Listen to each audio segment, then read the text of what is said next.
Hey, Browns fans! Today, we have some major drama to dive into involving offensive tackle Jedrick Wills Jr. and a decision that has caused quite a stir within the Browns organization. Trust me, you'll want to stick around for all the details and let us know what you think at the end. If you love getting all the latest and exclusive updates on the Cleveland Browns, hit that like button so you don't miss any of the big news. Let's get right to it. Okay, so here's the situation. Jedrick Wills Jr., our starting offensive tackle, has officially been benched after what he describes as a business decision to sit out a critical game against the Baltimore Ravens. Now, before you grab your pitchforks, here's the context. Wills hyperextended his knee during the Week 7 game against the Cincinnati Bengals, an aggravation of a previous injury. Rather than risk further damage, Wills chose to sit out against Baltimore, a decision he believed was best for his long-term health and career. But here's where things get complicated.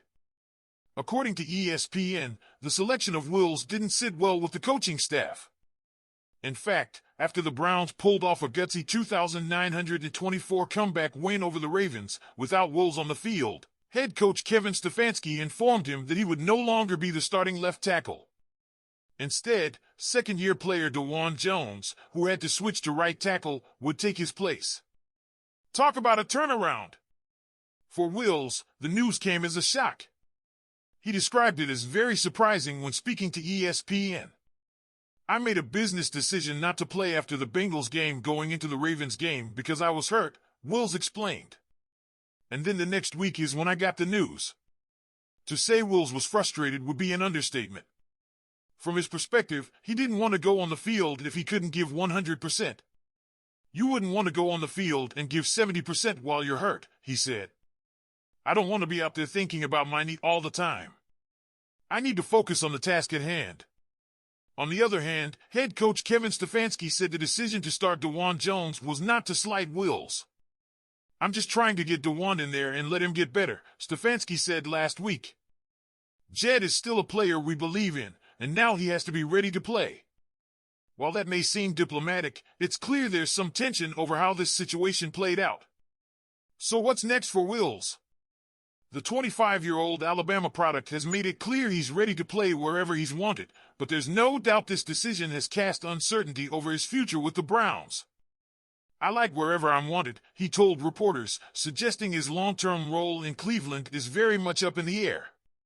Looking ahead, the Browns will travel to New Orleans to face the Saints on Sunday, with Wills expected to come off the bench. Whether he'll have a chance to reclaim his starting role, or whether this benching is a sign of things to come, remains to be seen. All right, Browns fans, it's your turn. Was Jedrick Wills Jr. right to make a business decision to sit out, or are you siding with the Browns for benching him? This could be a pivotal moment for our team and a player who is an integral part of our line. Head coach Kevin Stefanski and his staff have taken a hard look at the team, evaluated each position, and guess what? They're keeping Jameis Winston as the starting quarterback going forward. When asked point-blank if Winston is still the guy, Stefanski didn't mince words. Yes. For time and week to week. Now, let's talk numbers. Since replacing Deshaun Watson, who, as we know, is out for the season with a torn Achilles tendon, Winston has had a mixed bag of results. In his first game, he orchestrated a stunning comeback over the Ravens with 334 yards and 3 touchdowns. It was one of those moments that made Browns fans cheer and believe again. But let's be real. Winston also got lucky in that game, as the Ravens dropped 3 interceptions. That luck ran out against the Chargers last week, when he threw 3 interceptions and the Browns were down by 2,710. So, you might be wondering, will Stefanski keep Winston on a short leash with all those turnovers? Here's what he had to say. "I think Jameis understands that turnover margin is very important when you're talking about winning and losing these games. It's clear that turnovers are a point of emphasis for the coaching staff, and they'll be working closely with Winston to limit those mistakes." Sure, there's been a lot of talk about handing the reins to Dorian Thompson-Robinson, who was promoted to the number 2 role a few weeks ago. But for now, the Browns are opting for continuity by keeping Winston in the lead role. And don't forget, 2022 fourth-round pick Bailey Zappe is also waiting for his chance. According to Stefanski, we feel really good about all those guys out there. Next up, let's talk about what could be a pretty special moment for Winston this Sunday.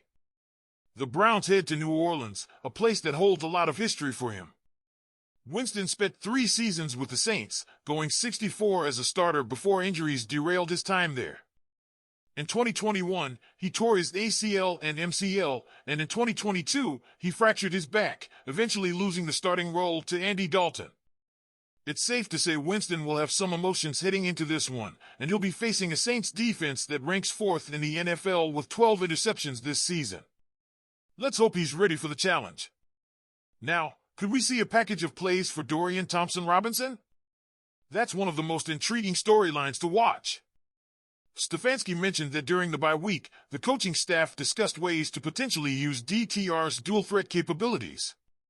Nothing is set in stone yet, but don't be surprised if we see him out there in specific situations to give the offense a spark. Shifting gears to defense, linebacker Jeremiah Owusu-Koramoah suffered a scary neck injury during the victory over the Ravens and has been placed on injured reserve. He won't be eligible to return until at least December 8th, but it's unclear if he'll play again this season. Anytime you're dealing with injuries with the neck, you're always making sure that he's getting every possible amount of care that he can get, said Stefanski. We wish JOK all the best in his recovery. Interceptions, or the lack thereof, have also been a major talking point for this defense. The Browns are tied for the fewest interceptions in the league with just 1, courtesy of Owusu-Koramoah. Denzel Ward leads the NFL with 14 passes broken up but hasn't been able to come down with any of those potential picks. Stefanski emphasized the need for sound, fundamental play to create turnovers. What you don't want to do is go outside the scheme in order to try to make a play because that's not beneficial to you either. Before we wrap up, here's some positive news. Linebacker Jordan Hicks, who's missed most of the last 5 games due to elbow and triceps injuries, returned to practice. Having Hicks back would be a huge boost for the defense as they prepare for a tough matchup against the Saints. All right, Browns fans, now it's your turn. What do you think about Stefanski sticking with Jameis Winston as the starter? Should the Browns give Dorian Thompson-Robinson a chance to showcase his talent with a special package of plays? And what's your take on the defensive struggles to generate interceptions? Drop your thoughts in the comments below. Don't forget to hit that like button and subscribe for more Browns updates. Thanks for watching, and as always, go Browns!